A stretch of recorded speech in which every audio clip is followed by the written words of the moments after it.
আসসালামু আলাইকুম। জুম্মা মুবারক সবাইকে। আর চলে আসলাম বাবরি মসজিদে। এখানে মুরগির ডাক হচ্ছে। এই মুরগিটার অলরেডি অনেক টাকা দাম হয়েছে।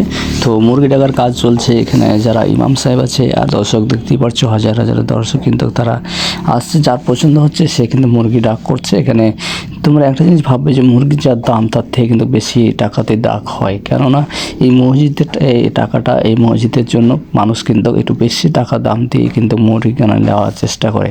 কেননা এটা মুরগিটা মেন কথা না, মেন কথা হচ্ছে এই টাকাটা মসজিদের ফান্ডে জমা হচ্ছে আর আল্লাহর রাস্তাতে বা আল্লাহর ঘর তৈরি করতে এই টাকাটা দেওয়া হচ্ছে। সেই হিসাব করে মানুষ কিন্তু উৎসাহ করে কিন্তু মুরগি কিনে।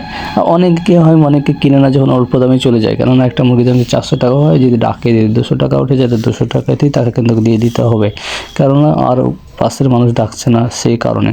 তো বুঝতেই পারছো, একটা মুরগি বেশি টাকার ডবলও হয়ে যায়, আবার দামের থেকে কমও হয়ে যায়।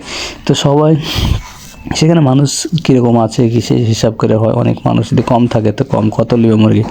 তো বুঝতে পারছো বাবরি মসজিদে প্রচুর পরিমাণে দান হচ্ছে। তো তোমরা যারা বাবরি মসজিদে এসেছো, ভিজিট করেছো, দেখেছো, তারা নিশ্চয়ই জানো যে বাবরি মসজিদে এখন কীরকম মানুষ আসছে, কীরকম ভিড় হচ্ছে।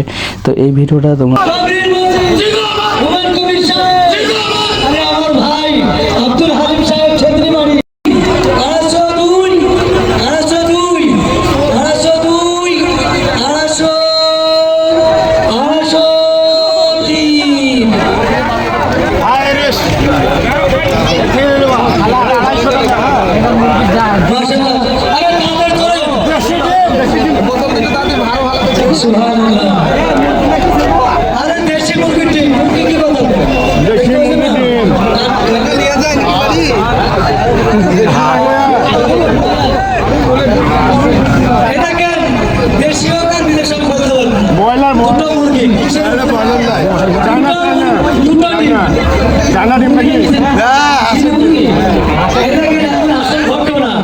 আমি করি বর্ণনা দেশিরা, এটা হচ্ছে চীনা মুরগি।